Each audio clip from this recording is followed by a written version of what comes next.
The first principle that you should always keep in mind is that the camera view is king. Whatever you see in the camera view matters. So if I give you a thumbs up out of the camera, you don't really feel you've learned anything or I've given you approval. But if I do this, I think you feel a lot better, I hope.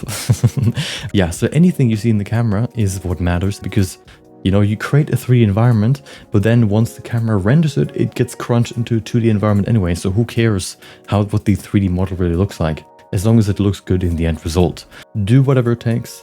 You can break models, you can invent new techniques, you can come up with your own rules. The 3D program is really only like a tool belt that you can use in whatever ways you want. It's really just about you to see how you want to put things together. The second principle is this, basically.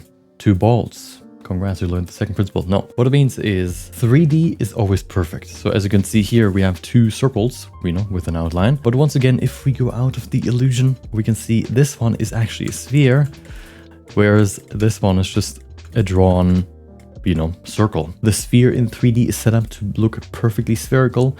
But if you were to, for example, draw a sphere yourself, or a circle really, it would be really hard to create a perfect 3D circle, or you know, a perfect 3D sphere.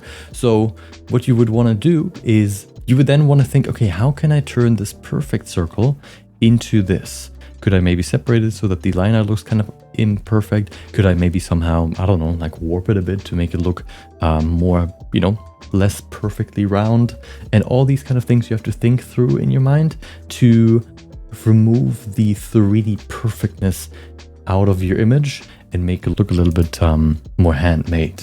The third principle is something you can see right here. This was a project that I've made trying to kind of like capture the very extreme poses that you can see sometimes in One Piece. This one was like the most extreme pose that I found, was like super crazy deformations and like arm stretching and deforming, and I have like these weird lines that always change and everything's kind of changing all the time. Like you think like, oh, this looks so crazy. Can you even create this in 3D? One thing that you should always think about is if you can create something in one frame that looks 2D, you can probably create it in multiple frames too. You just need to find a way to do that. So in this case, for example, I started by like warping basically the 3D model as much as I could to get it to the original as close as I could.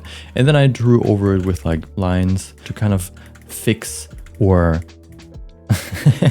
this face, fix any like things that don't look that great yet, or anything that really isn't there yet where it should be. You could argue, you know, like just drawing over it, is it really 3D anymore? The point of this is not like to say that this is the right way to do it, but more that if you can do it in one frame, you can probably do it in multiple frames, and maybe sometimes it requires you to animate something with individual meshes. Sometimes maybe it requires you to draw over something. Maybe sometimes it requires you to create multiple versions of your 3D character to really represent something well.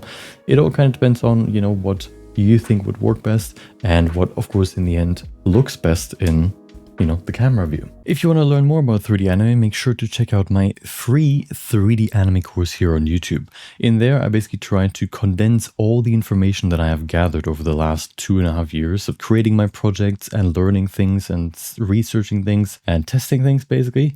And I've tried to put it all into this one course for free, which you can see and find on YouTube. So if you're curious about that and want to learn more and go more in depth in creating your own 3D anime, for example, make sure to check out the description where you'll find the link to it. Otherwise, I guess you can also just enjoy more of these clips if you want. So yeah, do whatever you want.